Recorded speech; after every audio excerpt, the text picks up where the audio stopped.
Dhul Khulaifa maudhu'un, ni sehemu hiyo, bainahu wa baina Makka, kati ya sehemu hiyo na Makka 450 kilomita, kuna masafa ya kilomita 450 kutoka hapo mpaka Makka, kilomita 450.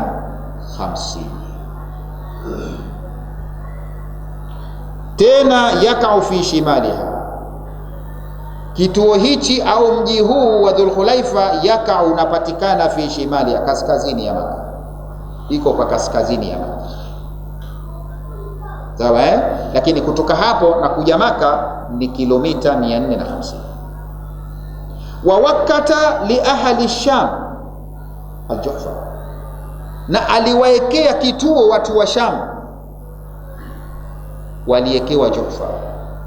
Kina Misri huko Sham, Misri na magharibi huko upande wa magharibi, wao kituo chao waliekewa ni Juhfa, ndio sehemu wanaopita kuhirimia hija au Juhfa. Juhfa ni wapi?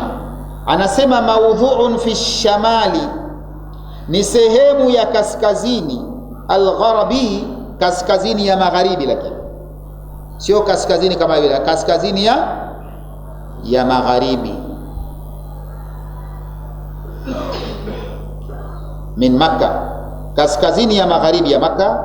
Bainahu wa bainaha, kati ya hiyo Juhfa na Makka 187 kilomita, kuna masafa ya kilomita 187 kutoka Juhfa mpaka Makka wa hiya qaribatun, ndio min Rabi', na hii Juhfa ipo karibu sana na mji unaitwa Rabi', ipo karibu na Rabi', na Rabi' kwa sasa ndio mji wenye viwanda vingi katika mji wa Saudi Arabia.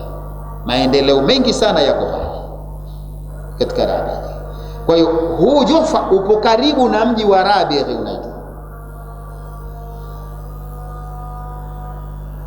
wa Rabi', na hii Rabi' bainaha, kati ya Rabi' wa baina Makka, na kati ya Makka 204 kilomita, kuna kilomita 240,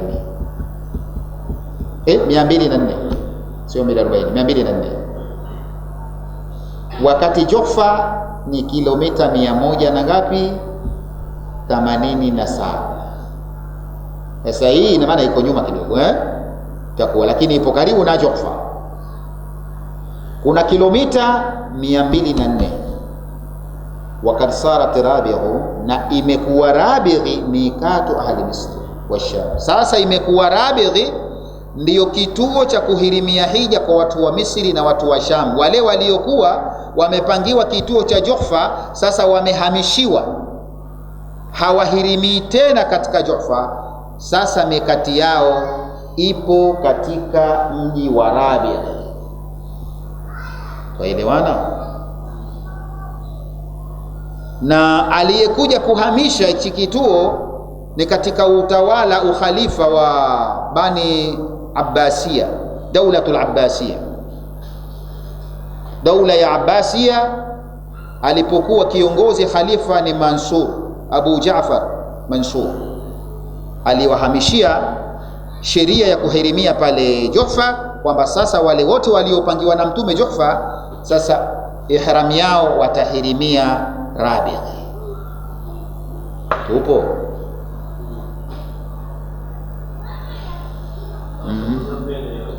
na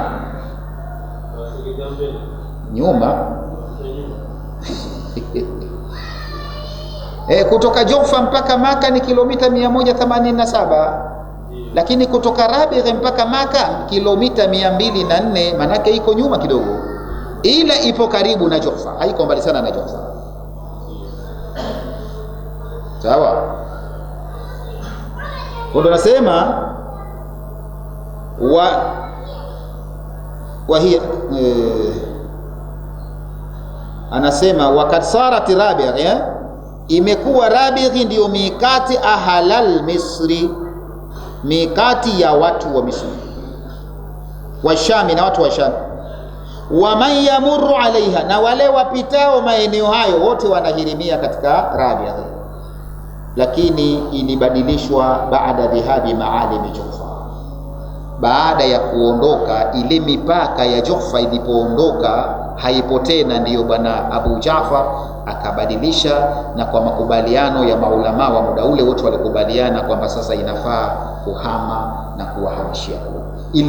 Iliharibika maalimi Juhfa, ile mipaka ya Juhfa ilipigwa. Juhfa ilipigwa na maafa mengi tu, ilipigwa na maafa ya kitabia, ilipigwa na maafa ya nini unasema ya kijiografia,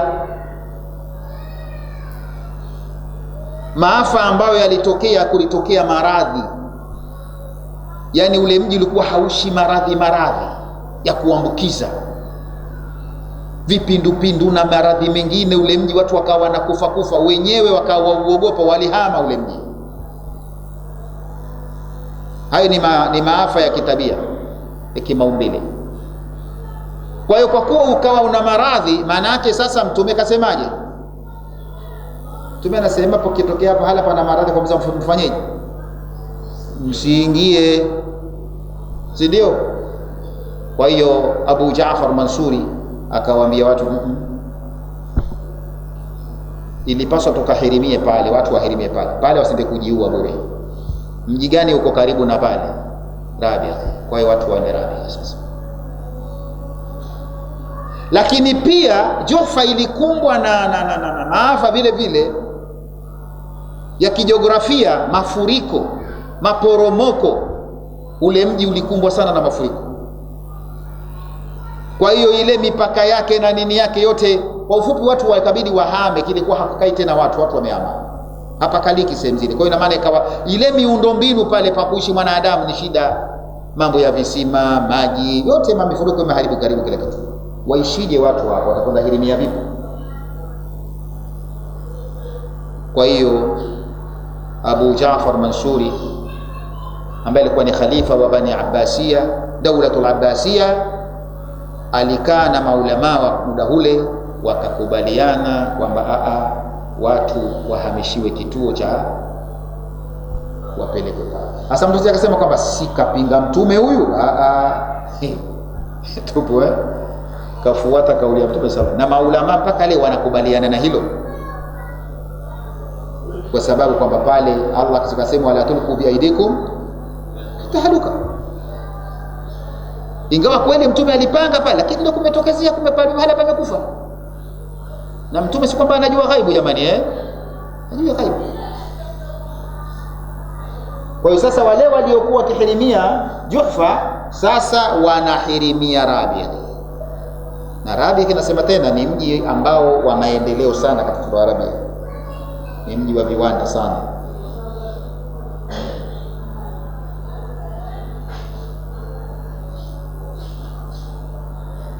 Wa mikatu halu Najidi, na kituo cha watu wa Najidi cha kuhirimia, wao walipangiwa na Mtume Qarn al-Manazil, sehemu inaitwa Qarn al-Manazil. Watu wa Najidi wao wanapita hapo, wanahirimia hapo. Qarn al-Manazil jabal, huu ni mlima sharqi Makkah, uko mashariki ya Makkah. Yatlu ala Arafat, yani inaichungulia Arafa. Milima hii inaichungulia Arafa. Nikisema kuchungulia, sema mnanielewa? Yani bainahu wa baina Makkata, kati ya Qarn al-Manazil ndio na Makkah 94 kilomita, kuna kilomita 94 tu. Wa mikatu halul Yaman, na kituo cha kuhirimia watu wa Yamani wao wanahirimia kituo kinaitwa Yalamlam, ambao Yalamlama jabalun ni mlima vile vile, yakau junubi Makkah, uko kusini ya Makkah. Yakau junubi Makkah, uko kusini ya Makkah. Bainahu wa bainaha, kati ya ndio bainahu wa bainaha, kati ya Yalamlama na Makkah 54 kilomita, kuna kilomita 54. Wa mikatu ahlul Iraqi, na mikati ya watu wa Iraki, yani kituo cha kuhirimia watu wa Iraki, dhata irqi, wao wanahirimia sehemu inaitwa dhata irqi. Dhata irqi mawdhu'un fi shamal, ni sehemu iko kaskazini sharqi, kaskazini ya mashariki ni Makkah, kaskazini ya mashariki ya Makkah ndiko iliko dhatu irqi. Bainahu wa bainaha, kati ya dhatu irqi na Makkah 94 kilomita, kuna masafa ya kilomita 94. Sawa jamani, hivyo ndiyo vituo vya kuhirimia hija alivyovipanga Mtume sallallahu alaihi wasallam. Sasa yule ambaye yeye mji wake haukutajwa kama wa kwetu, si hatukutajua mji wetu ni upe kuhirimia, sawa? Kwa hiyo wale ambao hawakutajwa, wao watahirimia yale maeneo watakayopitia katika maeneo haya. Wewe ukiingia Maka wapitia wapi? Basi utashirikiana na watu wa kituo hicho.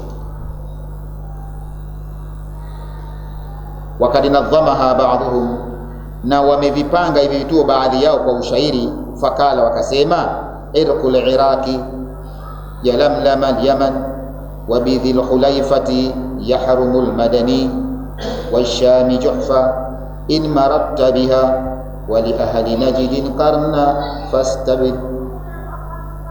Asema irqu, yani irqi al-Iraq ni ya Wairaki, yani kuhirimia Wairaki. Yalamlama al-Yaman, yalamlama ni watu wa Yaman. Wa bidhul khulaifa, na dhul khulaifa yahrumul madani, watahirimia wa Madina, na sisi tukipita tupita Madina ndio hapo hapo. Wa Shami Juhfa, na watu wa Shami ni Juhfa ambao ishabadilika sasa hivi inakuwa nini sasa? Rabighi. In maratta biha, kama watapita hapo basi ni Rabighi, ni Juhfa. Wali ahli Najidi, na kwa watu wa Najidi, karna ni karna almanazil, fastabin, kuwa na ubainifu huo. Hadhihi hiya almawaqit. Shakawi tuadhini ushapita mali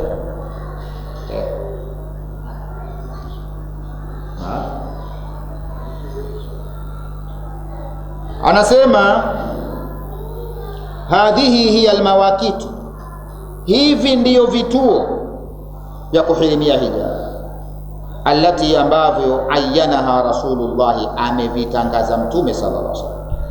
Wa hiya mawaqitun likulli, navyo ni vituo kwa kila man marra biha, atakaipita kwenye vituo basi pia ni kituo chake. Wapita wapi wewe, basi ukipitia hapo ndio kituo chake.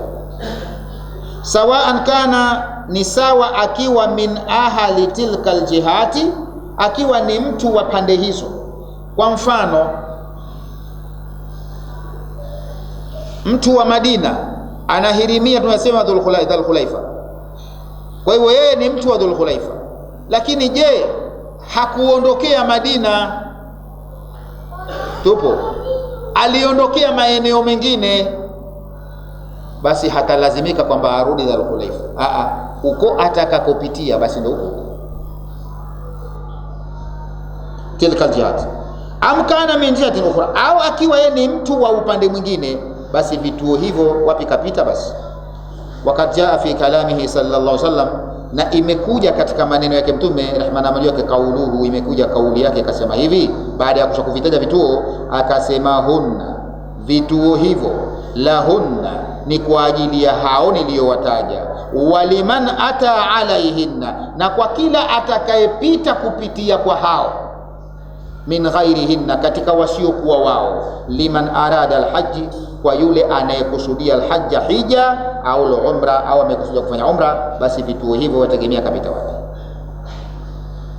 Yani inna hadhihi almawaqit, hakika vituo hivi, li ahli albiladi almadhkura, ni vya watu wa miji yaliyotajwa, waliman marra biha, na kwa wale waliopita maeneo hayo, wa in lam yakun min ahli tilka alawfaqi, hata kama si watu wa maeneo hayo, wa in lam yakun, hata kama hawakuwa min ahli tilka alafaqi, hawakuwa watu wa pande hizo almuayyana, zilizotangazwa zikaainishwa, hata kama yesi wa huko, basi madhalika pita hapo atakuwa ni chapati.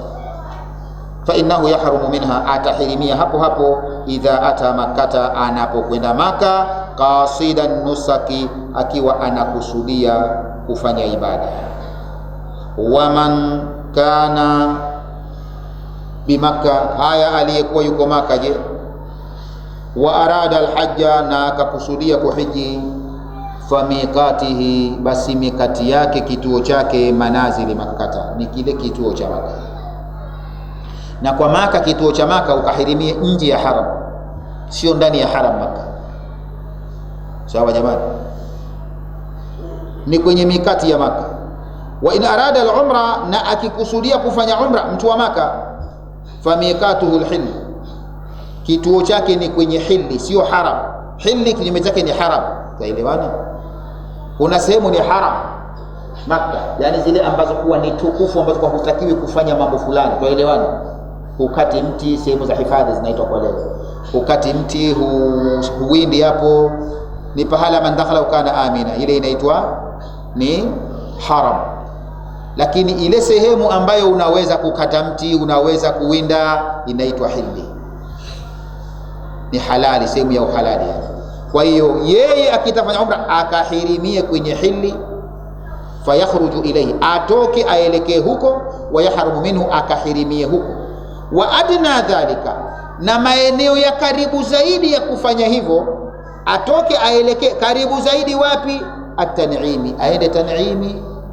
Takwa katoka nje ya haram Maka, atahirimia Tan'imi huko. Wa man kana baina al-mikati wa baina Makka, na yule aliyekuwa yupo katikati sasa baina ya vile vituo na Maka. Vituo viko huku, Maka iko huku, ye aishi hapa katikati, maana yake vituo kavipitiliza. Huyu vipi?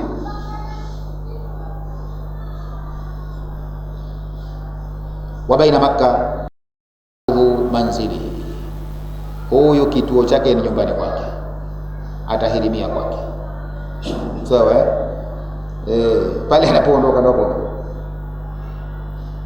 Qala Ibn Hazmi, amesema Ibn Hazmi, wa man kana tariquhu, na yule aliyekuwa njia yake yeye, la tamurru bi shay, haipiti popote, min hadhihi almawaqiti, je, katika vituo hivi, yeye njia yake hapiti hata kituo kimoja, falyahrum min haythu sha, atahirimia popote atakapo, barran au bahara, akiwa bara, yani nchi kavu au baharini.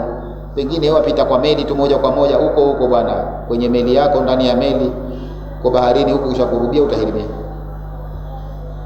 Sawa jamani? Au pengine unapanda pipa wewe, sijui tutasema pipa, hutui mfano mathalan iwe hivyo, mpaka watu wa pale Maka tu moja kwa moja, hupiti sehemu nyingine huku, basi utahirimia huko huko angani kwenye pipa lako.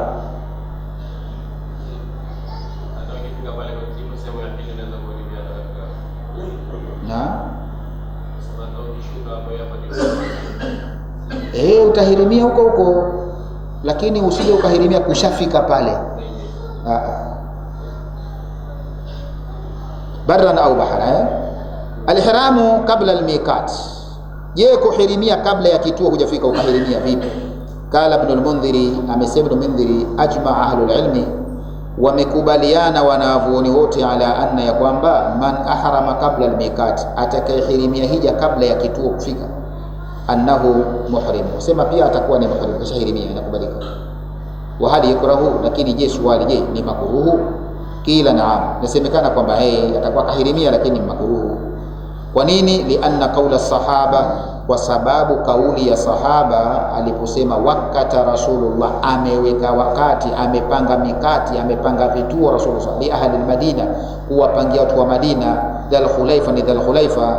Hii yaqtadhi au yaqdhi, inahukumia bil ihlali, kwamba mtu ahirimie min hadhihi almawaqiti, kwenye nyakati, kwenye vituo hivyo.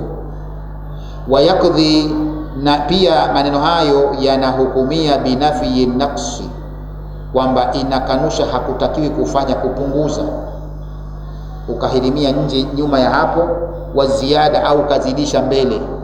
Fa in lam takunu ziyadata muharrama, kama haitakuwa kuzidisha ni haramu, basi fali aqalli hukumu iliyokuwa ndogo kabisa, ayakuna tarkuha afu, tusema kule kuacha kupitiliza ni bora zaidi. Inshallah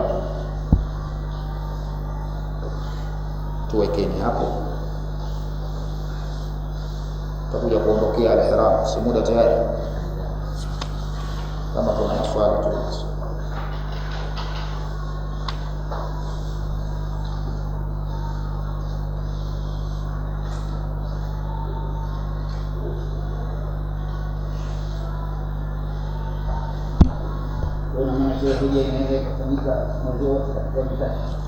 sio kuhiji, kuhirimia na kusudiwa.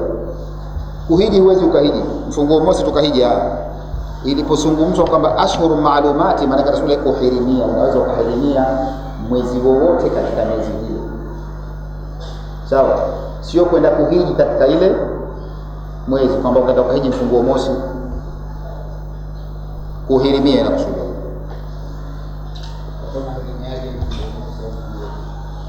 Unavaa ihram yako.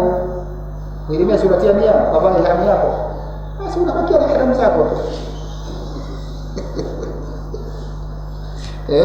Sasa ukisema sasa shida hiyo, hujalazimishwa, unataka mwenyewe kuhirimia kama bado. Au sio?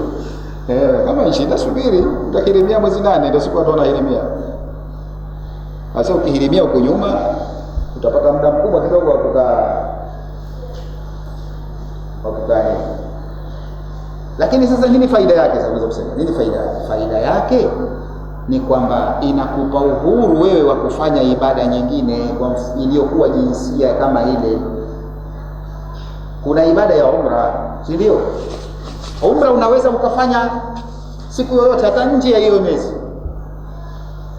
Inakubalika. Tupo hata nje ya hiyo miezi. Lakini sio kiambo miezi maalumu, maana yake hata umra nayo unaweza ukafanya kwenye miezi ile ikawa ni bora zaidi. Unaweza ukahirimia wewe mfunguo mosi ukafanya umra yako. Kufanya umra tena una hiari yako. Unataka kuhiji, hija gani? Nataka fanya kirani, ukishamaliza umra unasubiri ufungue ihram. Kama una mwezi mzima utajua wewe mpaka ifike hija tena kirani, unafanya kirani yako. Unafanya tamattu, basi utafungua ihram yako, utasubiri. Kama kuna mwezi mzima utasubiri mwezi mzima umalizike ili uingie kwenye ibada nyingine jambo nyewe. Lakini ashhur maalumati maana yake inakusudiwa kuhirimia, kwamba unaweza kuhirimia siku yoyote au maeneo yoyote. Vijana nasema mitaa yoyote katika mitaa ile ya miezi ile iliyotajwa, funguo mosi, funguo pili au 10 la kwanza la Dhulhijja.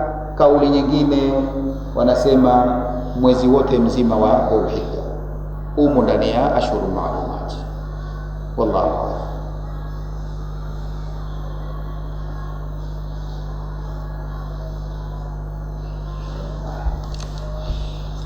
Bismillahirrahmanirrahim. Alhamdulillahi rabbil alamin. Wassalatu wassalamu ala rasulillahi sallallahu alaihi wasallam. Allahumma rabbana taqabbal minna innaka antas samiul alim wa tub alaina innaka antat tawwabur rahim. Rabbana zidna ilman warzuqna fahma. Allahumma fahimna ma lam nafham wa alimna ma lam na'lam. Subhanaka Allahumma bihamdika nashhadu an la ilaha illa anta nastaghfiruka wa natubu ilayk. Subhana rabbika rabbil izzati amma yasifun wa salamun alal mursalin.